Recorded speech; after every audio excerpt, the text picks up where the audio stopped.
This is the Highly Sensitive Club, episode number 42. Have you been told you're too sensitive, too dramatic, or too much? Do you have big feelings and deep thoughts you don't always know what to do with? I'm Stephanie Linn, a certified life coach and highly sensitive person. I've helped dozens of highly sensitive clients feel more energized, more confident, and more in control of their high sensitivity. In these episodes, you'll get the information and inspiration to level up your life as a highly sensitive person too. Welcome to the Highly Sensitive Club.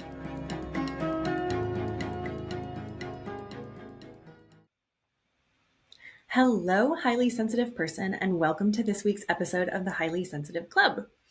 I have been a huge podcast listener and advocate for a very long time. I am constantly recommending podcast episodes and new podcasts to other people and finding new ones for myself. So I have been listening to a lot of episodes lately that include some behind the scenes. So in today's episode, I thought this is a great opportunity for me to share a little bit about what's going on behind the scenes for me in my life and in my coaching business, so that you can hear a little bit more about what's going on behind the microphone and behind the camera. I really like these episodes when I hear them, so I hope you enjoy this one coming from me as well.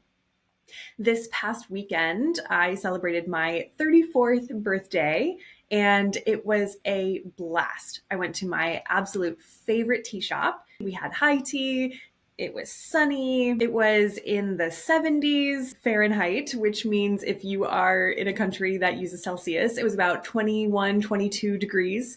And it was just beautiful. It was a lovely day. We spent the weekend in a cabin playing games and eating great food. And we had a bonfire. It was a lot of fun.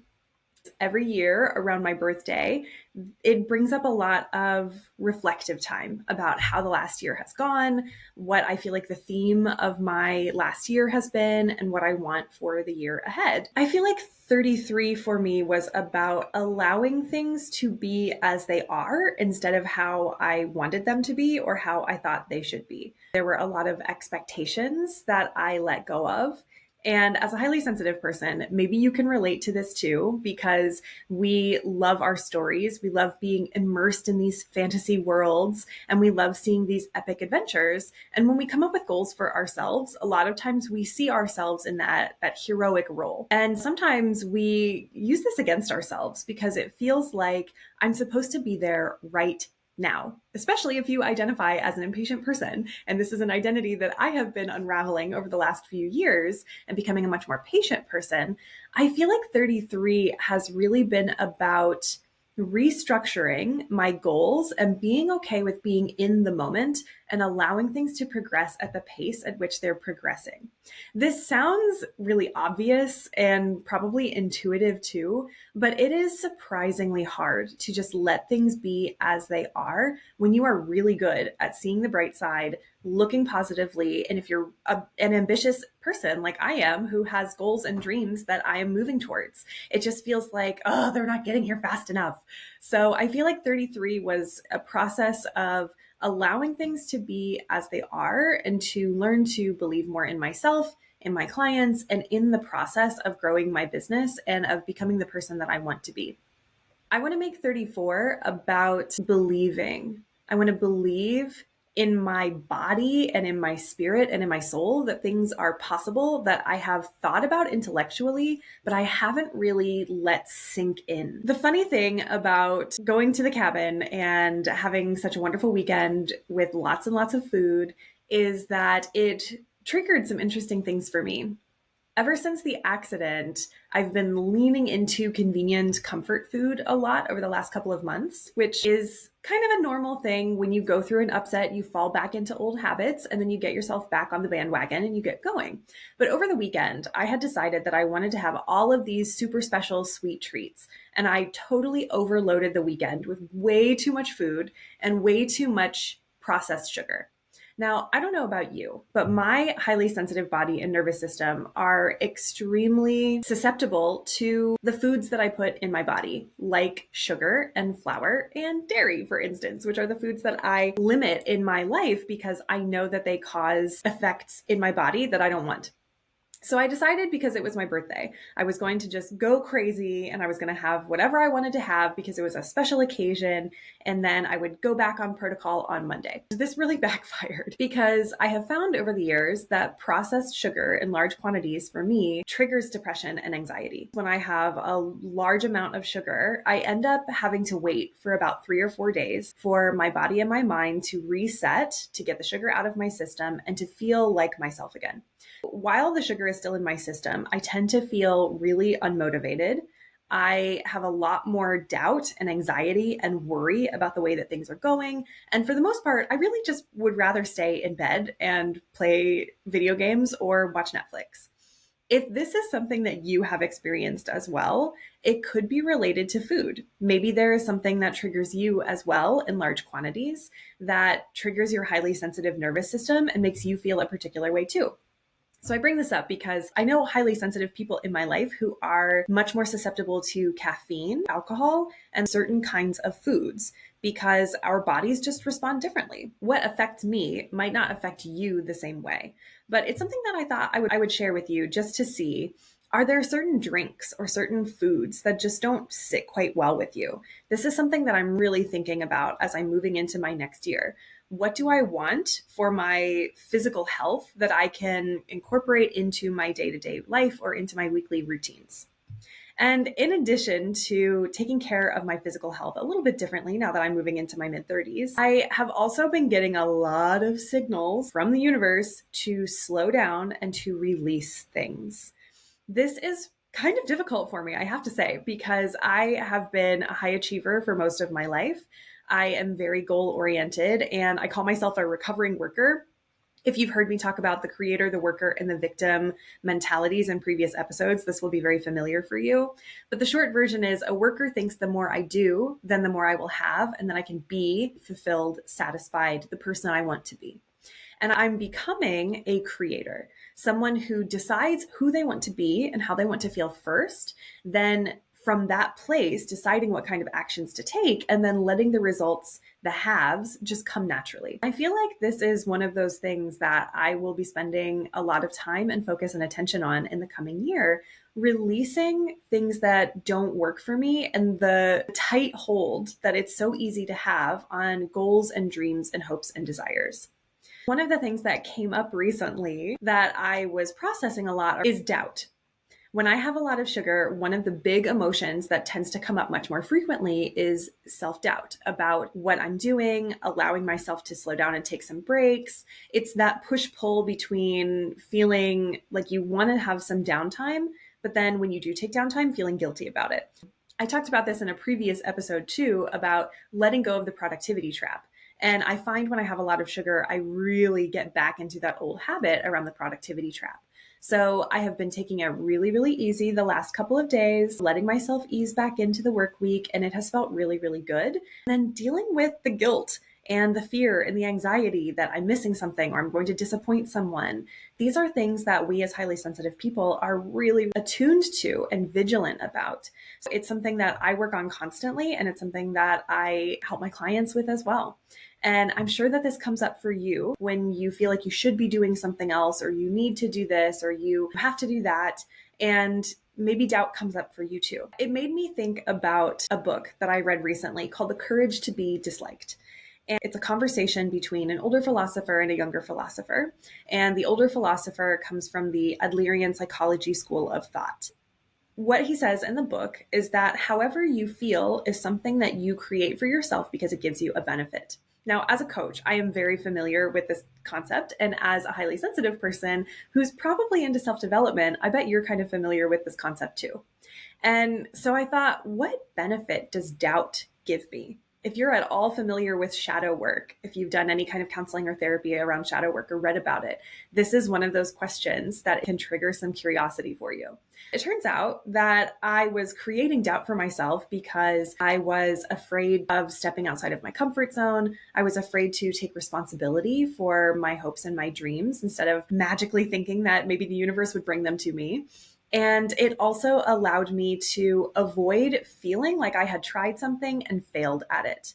Although the ironic thing is, not trying something is the only surefire way to 100% fail at it. It's quitting in advance. So, as I was processing through what this self doubt looks like, knowing that, yes, it's probably going to become less as the sugar leaves my system, I still want to be with it right now. I want to sit with it and feel what that doubt feels like and just recognize that it's trying to protect me and it's trying to serve me in a way, even though it's not working the way that I want it to work.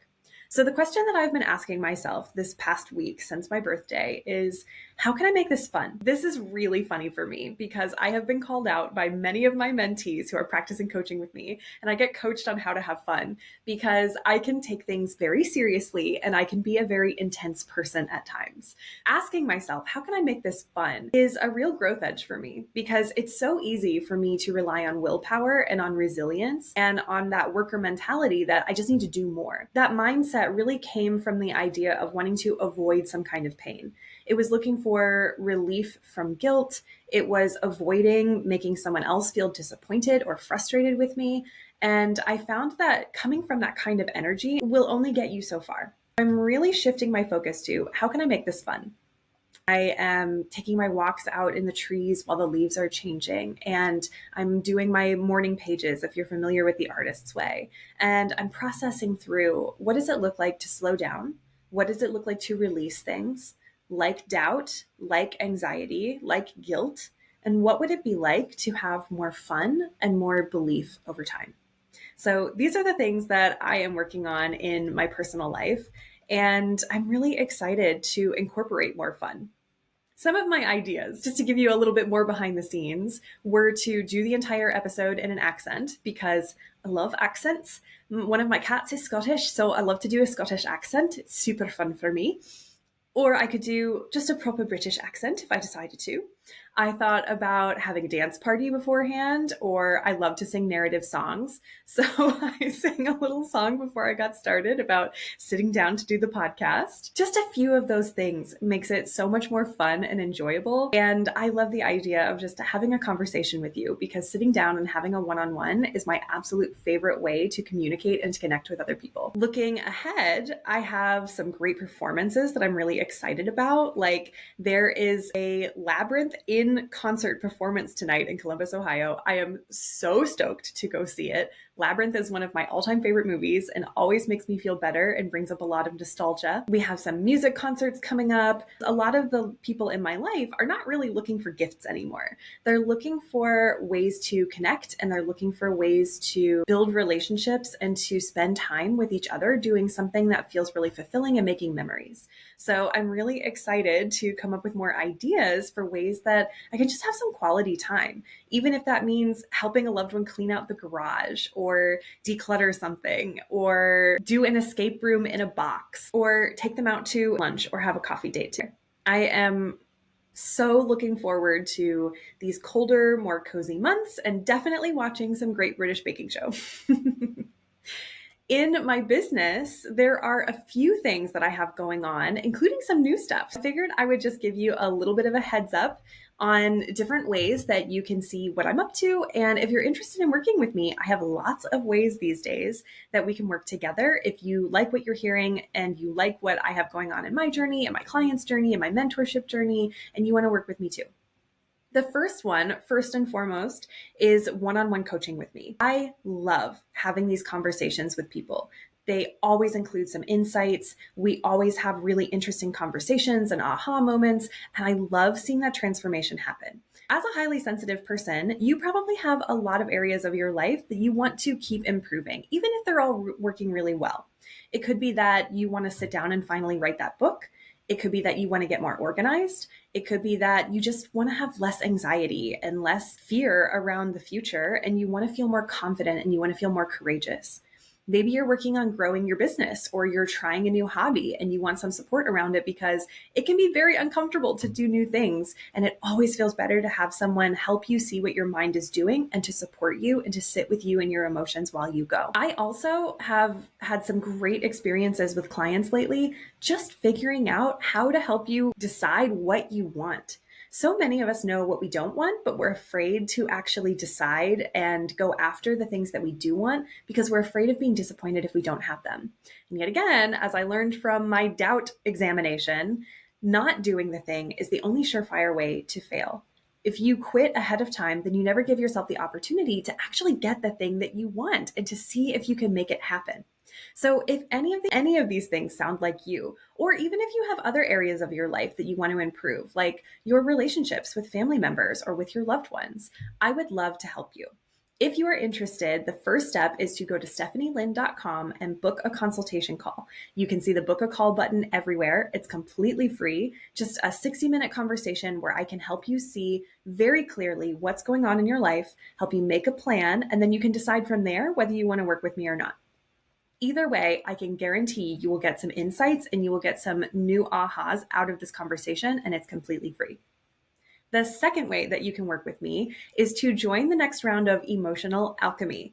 This is my signature 6-week program that helps highly sensitive people like you learn to feel your emotions so you can go from confused and overwhelmed to confident and curious. And I have seen some amazing results from this program to the point that my first round actually wanted to continue, and we created a mastermind group just so that they could continue to grow and support each other. If you're interested in joining the next round of Emotional Alchemy, go to stephanielinn.com, click on the Work With Me tab, and scroll down to Emotional Alchemy. I have a form on the page there so you can read more about the program, find out what it's all about, and join the waitlist for the next round so that you'll be the first one to know. And if you're on the waitlist, you might get additional bonuses or an early bird price that is not otherwise available if you're just going to the sales page. Now, I am super excited about 2 other offerings that I have going on right now, specifically related to the podcast. The first one is a suggestion box. So if you have a topic that you would like me to discuss about high sensitivity, or if you have a question that you would like answered, whether that's about coaching with me, whether it's about high sensitivity, whether it's about something that I have going on that you're curious about as a highly sensitive person, you can now ask me those questions or suggest topics for me to talk about in the podcast episode. If you would like to do this, you can either put it in the comments below if you're watching this on YouTube, or you can go to stephanielinn.com/suggestion-box. And I will have all of these links in the show notes too. You can just go over to the notes in your podcast app and click on the appropriate links, or you can scroll down on YouTube and see these as well. And then the fourth way that you can work with me and get some help and support from me is to apply to get coached and be on an episode of the Highly Sensitive Club. I don't know about you, but I learned so much from hearing other people get supported and to have their questions and their challenges answered. So I want to do the same for you. I want to give you an opportunity that you can sample some of my coaching, and you can also be an inspiration and help another highly sensitive person learn from you and learn from the challenges that you overcome in our conversation together. This is a really cool opportunity, and I want to assure you that this is a safe space. This podcast is for highly sensitive people like you, and the people who are listening are other highly sensitive people who get it. We are all in the same boat. We all understand these challenges and what's going on. You are in a safe space. You can bring any topic to get coached on, whether that's relationships, health, money, time, business, work, whatever you would like. I am happy to help you with it, and you can help someone else too. If you are interested, you can go to stephanielinn.com/apply. In the application, you can let me know what area you want to get coached on, how you would like to be addressed, if you feel comfortable being on video or not being on video. There's a lot of opportunities to be able to customize the experience to make sure that it feels really comfortable and really safe for you. I will be there every step of the way. And on the other side of the coaching session, you will feel so much better and ready to move forward with your life. Again, all 4 of those options will be in the show notes, whether you'd like to book a consultation call with me to talk about one-on-one coaching, if you'd like to join the waitlist for the next 6-week round of Emotional Alchemy, if you'd like to make a suggestion or submit a question to have answered on the podcast, or if you would like to apply to be coached and be on an episode of the Highly Sensitive Club, you can find all of those links in the show notes and go to stephanielinn.com to find out more information. I hope that it was fun for you to hear a little bit more behind the scenes about what I have going on and maybe see a little bit of yourself in some of these experiences too. We are all a work in progress, and I just love to learn and I love to grow, and I know you do too. So I hope that hearing a little bit more about what I'm working on right now and how I'm learning and growing will also help you too and inspire you to take the next step so that you can move forward and really embrace high sensitivity in your life too. Thank you so much for listening, and I will see you on the next one. Thanks for listening. If you're ready to take what you learned today to the next level, head over to StephanieLinn, that's LINN.com, and book a consultation call to get started. I can't wait to see you there, my dear HSP.